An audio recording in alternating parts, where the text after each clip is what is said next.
Praise the Lord. கர்த்தருடைய பரிசுத்த நாமத்துக்கு மகிமை உண்டாவதாக.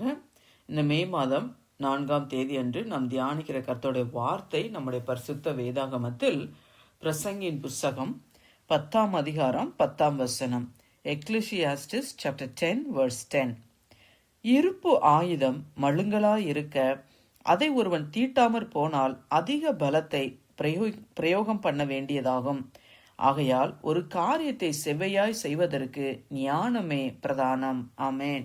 கர்த்தருடைய நல்ல வசனத்துக்காய் தேவனுக்கு நாம் நன்றி செலுத்துவோம்.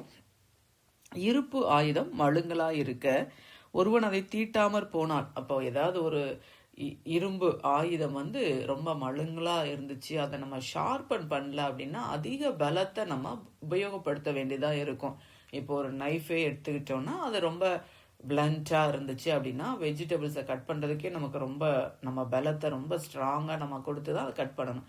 ஆனால் அது நல்லா ஷார்ப்பாக இருந்ததுன்னா ரொம்ப ஈஸியாக கட் பண்ணிடலாம். அதே போல் தான் எந்த இரும்பு ஆயுதமும் இல்லையா, இப்போ அந்த கோடாரி ஆக்ஸ் எல்லாம் இருக்கு இல்லையா, அதை நல்லா ஷார்ப் பண்ணிட்டாங்கன்னா அந்த மரத்தை ஈஸியாக அவங்களால வெட்ட முடியும். இல்லைன்னா ரொம்ப அதிக பலத்தை யூஸ் பண்ணி ரொம்ப டைம் ஆகி ரொம்ப கஷ்டப்பட்டு அதை வெட்டுற மாதிரி இருக்கும் இல்லையா. அதே போலவே என்னன்னா ஒரு காரியத்தை செவ்வையாய் செய்வதற்கு ஞானமே பிரதானம். ஆமென். அப்ப எந்த ஒரு காரியமா இருந்தாலும் சரி, அதை கரெக்டா செய்யணும். அந்த காரியம் என்னன்னா நல்லா வெற்றிகரமா சக்சஸ்ஃபுல்லா முடியணும். இந்த வசனத்தை இங்கிலீஷ்ல வாசிச்சோன்னா பட் விஸ்டம் பிரிங்ஸ் சக்சஸ் அப்படின்னு போட்டிருக்கோம். அதுல என்னன்னா நம்ம ஒரு காரியம் வெற்றியா முடியணும் அப்படின்னா அதுக்கு ஞானமே பிரதானம். ஞானம் அப்படின்னா இந்த விஸ்டம் இந்த உலக பிரகாரமான லௌகிக ஞானம் அல்ல, இது பரத்திலிருந்து வருகிற ஞானம். இதை குறித்து யாக்கோபு 3ஆம் அதிகாரத்துல படிக்கிறோம். பரத்திலிருந்து வருகிற ஞானம் சுத்தம் உள்ளது, அது சமாதானம் உள்ளது, அது இணக்கம் உள்ளது, அது சாந்தம் உள்ளது என்று சொல்லி அது பட்சபாதம் இல்லாதது.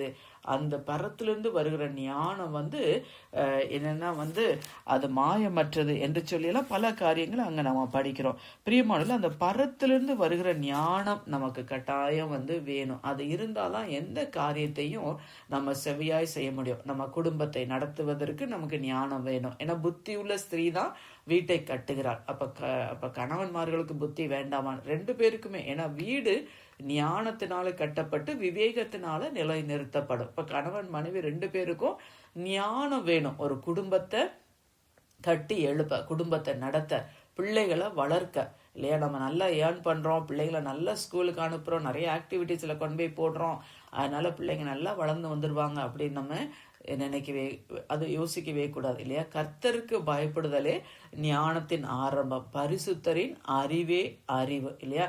அந்த கர்த்தருக்கு பயப்படுகிற பயம் இல்லை அப்படின்னா நம்ம என்ன பண்ணிடுவோம்னா நம்ம சுய புத்தியில சாய்ந்து எல்லா காரியத்தையும் நம்ம மாம்சத்துல செய்வோம். மற்றவங்க எப்படி செய்யறாங்க அப்படித்தான் நானும் செய்யணும்னு சொல்லி அந்த மாதிரி எல்லா காரியத்தையும் செய்ய ஆரம்பித்து விடுவோம். பிரியமானவர்களே, காரியத்தை என்ன உன் வழியை கர்த்தருக்கு ஒப்புவித்து அவர் மேல நம்பிக்கையா இரு, அவரே காரியத்தை வாய்க்க பண்ணுவார் என்று சொல்லி. அப்ப எந்த காரியமா இருந்தாலும் சரி, நம்முடைய குடும்பத்தின் காரியமா இருக்கலாம், ஊழியத்தின் காரியமா இருக்கலாம், இல்ல நம்ம வேலை ஸ்தலத்தில் உள்ள காரியமா இருக்கலாம், எதுவா இருந்தாலும் எல்லா காரியத்தையும் செவ்வையாய் செய்வதற்கு நமக்கு என்ன வேணும்? நமக்கு ஞானம் வேணும். ஆமே. ஞானம் இல்லை அப்படின்னா எப்படி அந்த மழுங்கலான இருப்பு ஆயுதம் கத்தியை வச்சு நம்ம ரொம்ப நேரம் அப்படியே பலத்தை பயன்படுத்தி நம்ம அவ்வளோ எஃபர்ட் போடுற மாதிரி ஞானம் இல்லாம ஒரு காரியத்தை செய்யறோம் அப்படின்னா அதுல ஒரு என்னன்னா ஒரு வெற்றியே இருக்காது. அதை டைம் வேஸ்ட் ஆகும், எனர்ஜி வேஸ்ட் ஆகும், நிறைய குழப்பத்துக்குள்ள கொண்டு போய் குழப்பம் உண்டாயிரும் இல்லையா.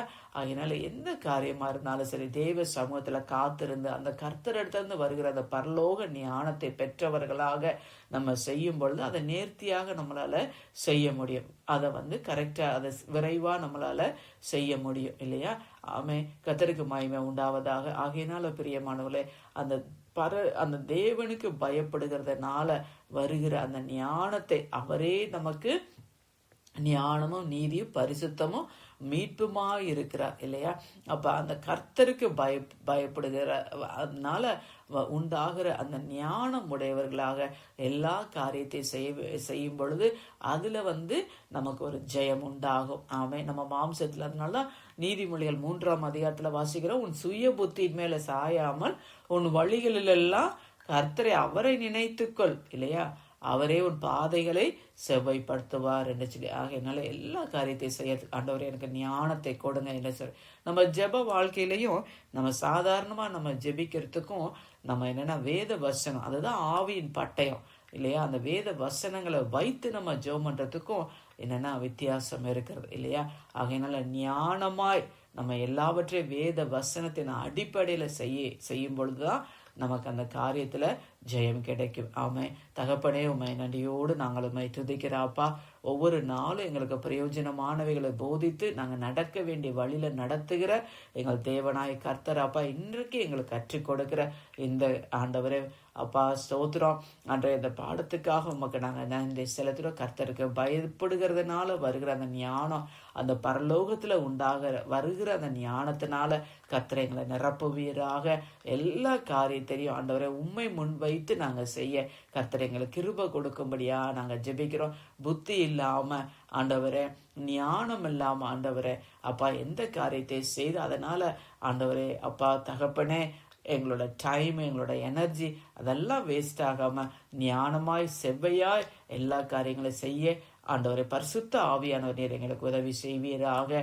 மீட்பரும் இரட்சகருமாகிய இயேசுவின் மூலம் ஜெபிக்கிறோம் நல்ல பிதாவே. ஆமேன், ஆமேன்.